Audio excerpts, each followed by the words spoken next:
Salut à tous, alors dans cette vidéo on va tenter de résoudre une équation différentielle inhomogène. Alors voici la méthode ici, mais je pense que ça va être plus pertinent si on l'applique en faisant des exemples, comme ça va... Enfin vaut mieux, je pense que c'est plus pertinent que de l'expliquer. Je vous invite vraiment à voir toutes les vidéos sur les équations différentielles homogènes, parce que comme vous le voyez ici, la première étape pour résoudre une équation différentielle inhomogène, c'est de résoudre l'équation différentielle homogène. Alors, on va commencer tout de suite, mais on va pas du tout s'attarder sur la résolution de l'équation homogène, on va le faire très rapidement. Je vous invite vraiment à voir les autres vidéos pour mieux comprendre. Alors on commence. On est en présence de y' de t plus 2y de t est égal à t exponentielle t, en sachant que y de 0 est égal à 1. Alors dans un premier temps, on va résoudre l'équation homogène en laissant les inconnus. C'est-à-dire qu'on ne va pas trouver les constantes, on va s'arrêter à l'étape 4, si vous avez vu la vidéo sur les équations différentielles homogènes. Alors on va dans un premier temps résoudre l'équation homogène. Donc là on va aller très vite, ça fait r plus 2 est égal à 0. Dans ce cas-là, on voit que R est égal à moins 2, donc M est égal à 1. Pour R1, dans ce cas, on a exponentielle de moins de t x t puissance 0. Ça, on l'enlève. Du coup, on se retrouve avec YH de t est égal à x exponentielle de moins 2t. Alors là, voilà, j'ai rien fait de plus compliqué que ce qu'on a vu dans les vidéos précédentes. Alors juste, j'ai appelé, au lieu d'appeler ça y de t comme on avait fait dans les vidéos précédentes, j'ai appelé ça YH de t, parce qu'en fait, c'est comme si on avait résolu l'équation homogène, c'est comme si on avait fait y' de t plus 2y de t est égal à 0, et qu'on s'en fichait en fait de t exponentielle t. Bon, on a trouvé ça. Du coup, ça c'est un résultat important qu'il va falloir garder. Maintenant, on va passer à la suite.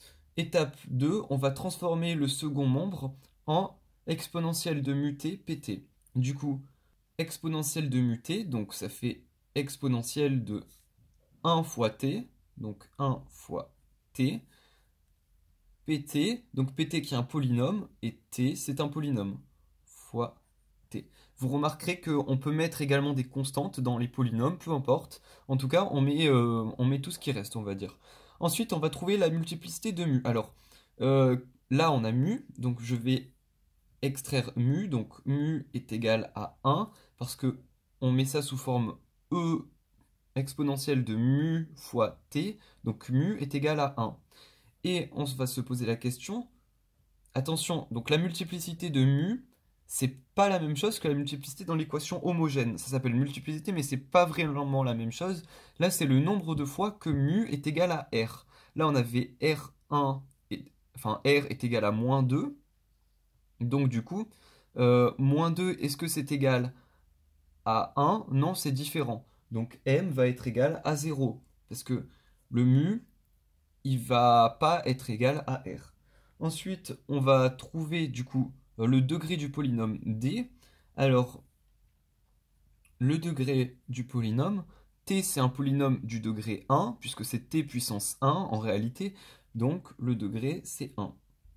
Remarquez, si on avait des constantes, on aurait d égale 0. Mais bon, on verra ça sûrement dans d'autres vidéos. Voilà, donc d est égal à 1, donc on peut dire que p dt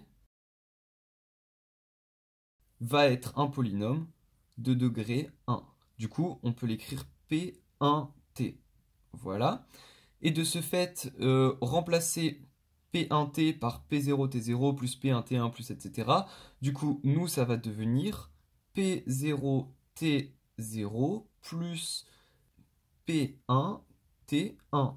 On va s'arrêter ici, parce que là, on a 1 et là, on a 1. D est égal à 1. Ensuite, on va appliquer la formule. Alors, ce que j'ai mis en bleu clair, ça et ça, ce sont des formules du cours que vous êtes censé avoir. Donc, du coup, je vais simplement appliquer la formule. Donc, yp de t est égal à, donc, e mu t, e mu, sachant que mu ici, bon, on dirait un u, hein, mais c'est des mu en vrai. Donc, sachant que mu, on avait dit que c'était égal à 1, donc exponentielle de 1 fois t, t puissance m 0, parce que m était égal à 0, fois p dt. Donc fois, entre parenthèses, p0 t0 plus p1 t1. Attention, il faut bien mettre les parenthèses ici, hein. Du coup, on va un peu simplifier. Est égal à exponentielle de t. Un t, c'est comme si je mettais t. T puissance 0, bah, quelque chose puissance 0, ça fait 1. Du coup, on l'annule. Fois. Donc, P0, t, pardon, c'était pas, c'est un 0 en haut ici, hein, c'est pas un 0 vers le bas. Donc, t puissance 0, ça fait 1. Donc, P0 plus P1 fois t puissance 1, c'est comme si je mettais t. Donc voilà, là on a la solution particulière de t. Alors je me rends compte qu'on est tout en bas de l'écran ici. Donc voilà. Donc ça c'est également un résultat très important. Ensuite, qu'est-ce qu'on nous demande de faire? On nous demande de rechercher les px. Et en effet, ici, p0 et p1, ce sont des inconnus. Donc on va devoir les rechercher. En fait, c'est un peu comme si on cherchait des constantes. C'est une recherche de constantes. Et du coup, voici la façon de les rechercher. Premièrement, on va dériver yp de t autant de fois que dans l'équation initiale. Donc l'équation initiale, je l'ai appelée EI, c'est pour la suite, comme ça me faisait gagner un peu de place. Donc, on va le dériver autant de fois que dans l'équation initiale. Dans l'équation initiale, il est dérivé une fois. Là, il est dérivé 0 fois, là, il est dérivé une fois. Donc nous, on va le dériver une fois. Donc du coup, je vais un peu descendre. Je vais écrire... Donc je vais recopier yp de t est égal à p0 exponentielle t plus p1t exponentielle t. Là, j'ai juste développé pour que ce soit un tout petit peu plus simple à dériver. Et du coup, on va dériver, donc y' de p de t est égal, et là, on va dériver cette partie-là. Du coup, ça va nous donner p0 exponentielle t plus p1 exponentielle t plus p1t exponentielle t. Voilà. Une fois qu'on a ça, on va chercher à injecter les nouvelles dérivées dans l'équation initiale. Donc, l'équation initiale était celle-ci. Donc, je vais un peu descendre. C'était l'équation initiale. Donc, nous, ce qu'on va faire, c'est qu'on va remplacer y' de t par y'p de t. Et on va remplacer 2y de t par 2yp de t. Donc, c'est ce que je vais faire juste en dessous. Je descends un petit peu, voilà. Donc là, on avait y' de t. Du coup, je vais remplacer y' de t par y'p de t. Donc p0 exponentielle t plus p1 exponentielle t plus p1t exponentielle t. Ensuite, on avait plus 2y de t. Donc plus 2. Et je remplace y de t par yp de t. Donc p0 exponentielle t